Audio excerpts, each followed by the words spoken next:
Allahyarham 4861, Staf Sarjen Muhammad Zakaria Abbas, yang merupakan salah seorang daripada 12 orang pengasas Regimen Gerak Khas RGK, kini dikenali dengan nama Grup Gerak Khas GGK.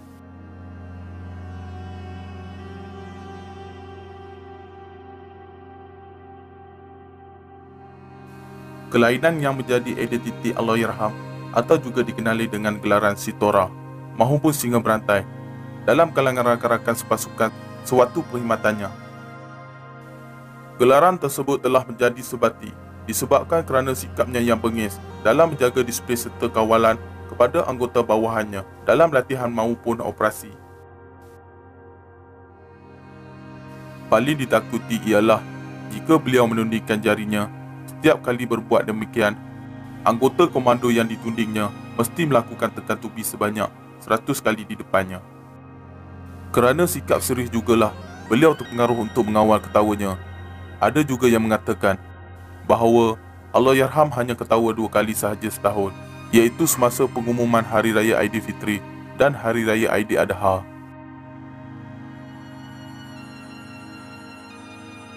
Biarpun dikatakan berkelakuan agak aneh, namun Sitora tetap dianggap istimewa oleh kebanyakan bekas tentera, terutama yang pernah mendapat asuhannya. Tambahan pula, beliau dihormati kerana kecekapannya menembak dengan tepat serta tangkas mengendalikan senjata ringan sehingga diberi julukan tangan besi. Kehebatannya menggunakan senjata bukan sekadar di medan pertempuran, tetapi turut membantu pasukannya menjuarai pelbagai pertandingan menembak, termasuk antara pasukan tentera negara-negara Commonwealth dan negara-negara Timur Tengah.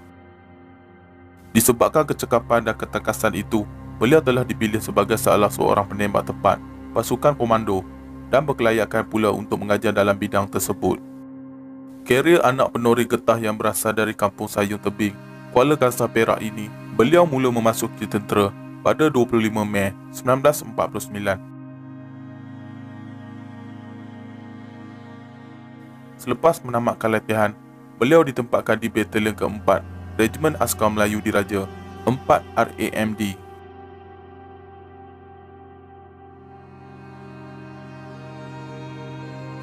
Semasa beliau bertugas di 4 Regimen Askar Melayu Diraja, banyak suka duka yang dialaminya, baik ketika melaksanakan operasi di dalam negara maupun di luar negara. Antaranya pernah terperangkap dalam kepungan tentera negara jiran sewaktu konfrontasi di Palaman Mampu, Serian pada tahun 1964, di samping bertempur sebanyak 3 kali ketika operasi memburu peganas komunis.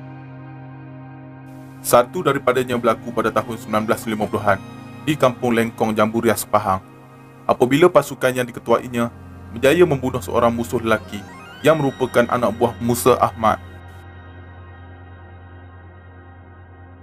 Pada tahun 1959 pula, pasukannya telah diarahkan menjejak gerombolan musuh yang diketuai oleh Ibrahim Baba, anak buah Kapten Abu Samah yang berpaling tadah menyertai komunis.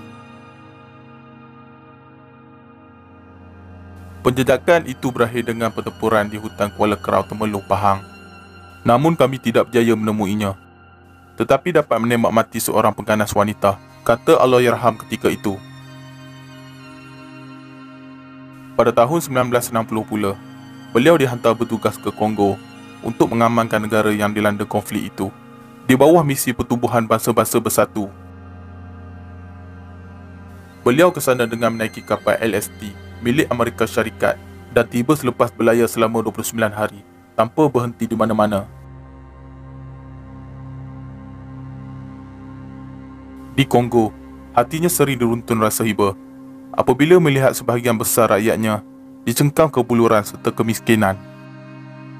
Mereka bukan saja tidak ada sumber makanan, tetapi untuk bercucuk tanam pun sukar kerana tanah gesang, katanya, yang berkhidmat selama lebih setahun di sana. Pembabituan Sitora dalam komando pula bermula pada tahun 1964, sewaktu menjadi ketua pelatun di 4 Regimen Askar Melayu Diraja dengan pangkat sarjan. Apabila mengetahui bahawa kerajaan akan menubuhkan pasukan komando, Sitora bersama 22 anggota bawahannya terus membuat permohonan. Ketika itu, usianya telah mencecah 35 tahun dan mempunyai 3 orang anak. Walaupun begitu, beliau tetap memohon, meskipun ada yang beranggapan dirinya sudah agak tua, untuk menyertai pasukan elit tersebut. Tidak lama selepas itu, mereka diminta menjalani ujian pemilihan di kamp Sungai Besi.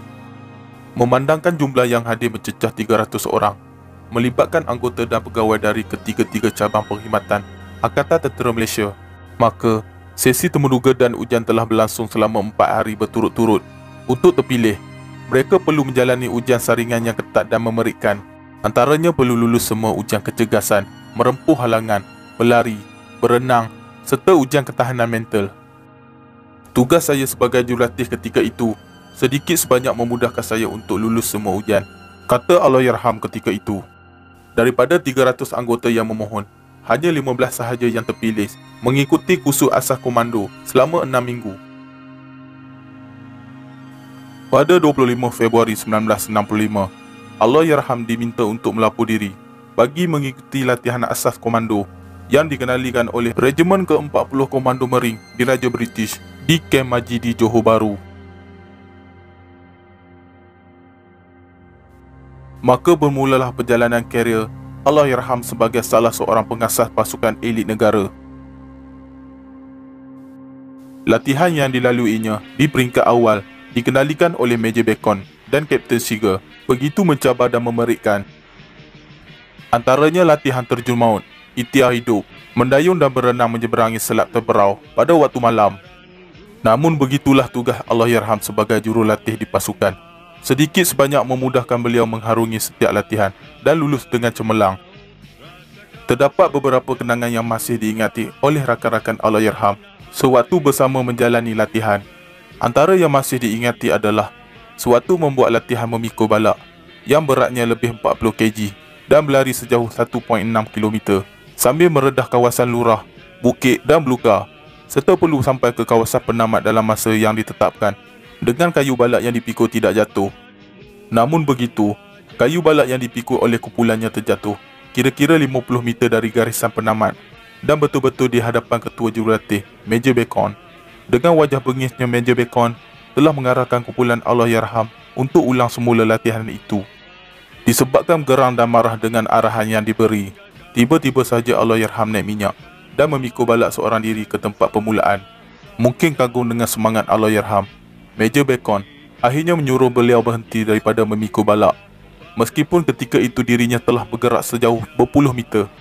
Selepas berhempas pulas, akhirnya seramai 12 daripada 15 orang yang melapor diri berjaya menamatkan kursus asas komando, termasuk Allahyarham. Bagi melengkapkan kemahiran dalam pasukan dan perkhidmatan, beliau telah dihantar menjalani kursus Jam Master di Batu Jajar, Bandung, Indonesia.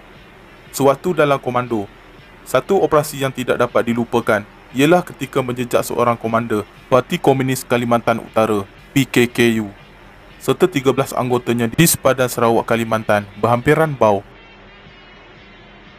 Komander tersebut diketahui sebagai pengganas yang licik. Apatah lagi, beliau pernah mendapat latihan asas di Batu Jajar, Bandung, Indonesia. Selama 2 hari penjejakan dilakukan sambil dibantu oleh satu platun Regimen Ranger Diraja. Akhirnya kem musuh berjaya ditemui, namun kesemua anggota pengganas berjaya melarikan diri setelah berjaya menghidu kehadiran pasukan keselamatan. Allahyarham Muhammad Zakaria Abbas telah bersara dari perkhidmatannya pada tahun 1970 dengan pangkat terakhirnya ialah Staff Sergeant, dan selepas bersara, Allahyarham telah ditawarkan bekerja di Jabatan Perdana Menteri sehingga tahun 1990, yang mana ketika itu usianya telah mencecah 60 tahun. Pengorbanan beliau akan menjadi sumber ilham kepada anggota-anggota tentera, khususnya anggota komando, dalam menentang pencerobohan dan perbuatan angkara khianat musuh negara. Perjuangannya tidak mengenal erti kalah dan jemu dan sentiasa menjunjung tinggi cogan kata gerut gerhas, cepat dan cegas. Malah sewaktu menjalankan tugas, banyak darah dan keringat yang mengalir. Pengorbanan ini tidak mengharapkan apa-apa balasan, hanya keikhlasan demi negara tercinta. Allahyarham menghembuskan nafas terakhir pada jam 1.24 pagi 23 Ogos 2015 sewaktu berusia 84 tahun. Al-Fatihah buat Allahyarham Staff Sergeant Muhammad Zakaria Abbas serta ditempatkan dalam kalangan orang-orang yang beriman. Sekian, terima kasih.